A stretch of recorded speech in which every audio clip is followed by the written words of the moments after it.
For this video, I want to look at questions where our divisor doesn't look the way that we're accustomed to for the synthetic method. So generally, we'd expect to have x minus some constant c, right, where the coefficient of x is 1, right? But this is the form that allows us to use the synthetic method in a way that's easy and where it won't be problematic. And I'd said to you in a previous example that there are going to be questions where this is not going to be the format that you're going to see here. This is not what you're going to have. Now, I want to walk through the process of what we need to do. So let's start with an example. So here's our first example. What if I get a question that looks like this? 2x cubed plus 5x squared minus 5x minus 1 divided by 2x minus 1. In this instance, what we're dividing by our divisor has a coefficient of 2, and so the process is a little bit different. And that's where we want to go with it. We want to talk about what that process looks like. Now, before we do that, what I want to establish is what happens in arithmetic. Now, consider, all right, just stepping away from the algebra for a second. If we have 35 divided by 15, right? Now, they both have a term in common, right? But if I just did the straight division, 35 divided by 15 is going to be giving you 2, and you're going to have a remainder of 5, right? And that's okay. But instead of dividing 35 by 15, what if we divided the whole expression here by 5? And we can tell that these are divisible by 5 because both 35 and 15 are multiples of 5, which you can see because both end in 5, right? So we'd end up with here 7 over 3. But this also gives you a gives you a quotient of 2, but the remainder in that case is just going to be 1. So essentially, in dividing through by 5, we do retain the quotient. The quotient remains the same. Our answers are the same. Both gave us 2, but the remainder is going to be different by a factor of 5. In that, in the first instance, before dividing, I got a remainder of 5, but in the second instance, I got a remainder of 1. So I could essentially do the same division if I take into account that my answer is going to be the same, but all I have to do at the end is multiply by the 5 I'd ended up dividing by. And that's the rationale that we're going to use when we have situations where our term or divisor has a coefficient that is, not 1. What we can do is we can divide through by that coefficient, and when we're done and we want to get the correct remainder, we can just multiply the remainder by whatever we divided through by. Effectively, we're doing the same thing here, right? So let's see whether or not we can look at this question and work it out in that way. All right, scrolling up a bit. So I'll rewrite the question and we'll get to work. So here's a question again. Let me just ensure we'll have the pencil on. All right. So the question as we had it was 2x cubed plus 5x squared minus 5x minus 1 divided by 2x minus 1. So the only thing that's going to be a bit different here is our first step. Our first step is going to be to rewrite this divisor as a divisor that has a coefficient of 1 for the term in x. So I'm going to divide this entire expression here. I'm going to divide it by 2, right? And what I get for my dividend is going to be just x cubed plus 5 over 2x squared minus 5 over 2 minus a half. That's divided by what looks like x minus a half. So this is my new question, right? And we're going to work this out as we normally work. The only difference, of course, is in some of these questions, you're going to end up with fractions. So if you're not comfortable with fractions, this might not be the method for you. You might want to stick to polynomial long division. Now, we're at this point. We're going to treat it like we treat every other question using the synthetic method. We're going to start by finding our root or 0. And the root or 0 occurs when x minus a half is equal to 0. That means your root or 0 is going to be half in this case. Now, all we have to do is set up our synthetic method.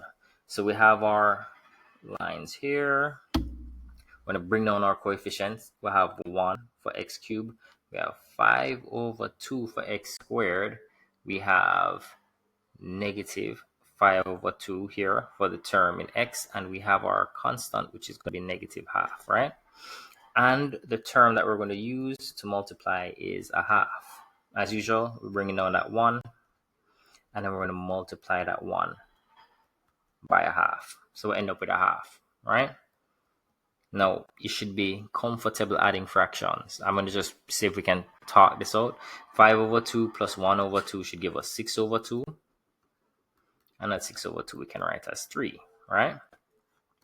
Let's multiply again by a half. 3 times a half should give us 3 over 2. Now, negative 5 over 2 plus 3 over 2, since the denominators are the same, we can just add the numerators. It's going to give us negative 2 over 2, which is negative 1. We're almost there. We're going to multiply that result by the half that we have, and we should end up with a half, right? Let's see. Oh, it should be negative a half. Perfect. So what we end up with here is negative a half plus negative a half, which should give us negative 1. Now, normally, we'd say that this is a remainder, right? But it's not going to be the remainder, because to start the question, as we did in arithmetic, we had to divide by 2. So to get the accurate remainder, we're going to have to multiply by 2. And so the actual remainder is negative 2, right? While the terms that we have here, the coefficients, they're going to match up or coincide with, let's say we're dividing a term in x cubed by x with terms firstly in x squared. So this 1 is 1x squared, all right? This 3 is going to be 3x. And this negative 1 is just going to be our constant. And so our remainder of negative 2 should be over the term that we're dividing by initially, which is 2x minus 1. So that is our answer. Let me see whether or not we can scroll up a bit. Right? So the answer for this question is here. Right? Now, with that being said, I'll just do one more in this video if we can. Shift stuff around a bit and shift this up. All right, one more along those lines. All right, let us try. Let me find one for you. It's decent. All right, let's try this one. I think we've done this one before, but we've done it with polynomial long division. So what if we have as our next question 6x cubed minus 11x squared minus x plus 6. All descending powers of x are good. We'll have x cubed, x squared, x to the 1, and x to the 0. And we're going to divide this by 2x minus 3, right? Now, at this point, you can just pause and you can work ahead of me. You have an idea of what the process looks like, but we're going to go again, right? Now, in this instance, I have a coefficient here of 2. I want this to be 1. So I'm going to divide everything by 2 again in this instance. And we're going to end up with here 3x cubed minus 11 over 2x squared minus x over 2, or half, negative half x, plus 6 over 2, or just 3, right?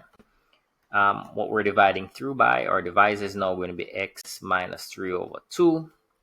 And this is where we're starting. When we did this division, we're going to get the right answer, but the remainder at the end, we have to multiply by 2 to ensure that that's correct, right? So we have our new expression. We're going to find our root, as we would normally. If x minus 3 over 2 is equal to 0, this implies that x is equal to just 3 over 2. And now we're going to set up our synthetic method. Right? We're using 3 over 2 here as a term we're multiplying by. We have our new coefficients of 3, negative 11 over 2, negative half, and what looks like 3. All right? We're bringing down this 3 here, and we're going to multiply by 3 over 2. And you should be comfortable enough to do that. We're going to get 9 over 2, right? Now, 9 over 2 plus negative 11 over 2, the denominators are the same, so we can just add the numerators. Negative 11 plus 9 should give you negative 2 over 2, or negative 1. I might have to slide this up a bit. right? We're going to multiply that by 3 over 2, and we get negative 3 over 2. And when we add these two things, we should get negative 3 plus negative 1, right, to give us negative 4 over 2, which is the same thing as negative 2. And we'll multiply that by 3 over 2, we should get negative 3. And 3 plus negative 3 should give us 0, right? Now, doesn't matter what we multiply this by. We should by right multiply it by 2. So I'm going to multiply this by 2 for the sake of it, but we still get 0. And if our remainder is 0, that means that the term that we divided by initially, which is 2x minus 3, is a factor. And that means that the result that we get, let me try to shift this up a little bit if I can. That should give us enough space right there. Yeah. The term that we end up with here as our quotient, right? We divided a term in x cubed by a term in x. We're going to end up with 3x squared minus x minus 2 as our answer. This is our quotient. Here, there's no remainder, and that is because the 2x minus 3 is a factor. If I can just write that, that would be great. But you get the gist. Let me correct that here, and then once we have that written down, we should be fine. All right. I don't know what I was trying to write there for a second. All right. Let's see if we can get this over here. Right, should be there. Oh, this is where people scream out technical difficulties. Alrighty. It's one of those days. All right, so I'm going to erase this and just write a factor if I can. But that's the gist of what we have here. So I'm just write a factor if I can. And that will give you an idea of how the synthetic method works in these instances where the coefficient of x is not necessarily 1, right? You have to make it 1, and then once you have a new expression that you're dividing by, you're going to have to then adjust for the remainder. But the process is pretty much the same. I'm going to ask you to take a look and review. And for the questions that we've done using polynomial long division, you can attempt those. And once you've attempted those using polynomial long division, attempt them using synthetic method and check to see what you're comfortable with and what works for you. So I'm going to just call it a day here. I'll have a couple more examples that I'll put out with this method, and by and large you'll be done with long division and synthetic method, and we can start looking at remainder theorem and factor theorem with just a step further, and have some more questions on our belt regarding remainder and factor theorem. All right, don't forget to like and subscribe.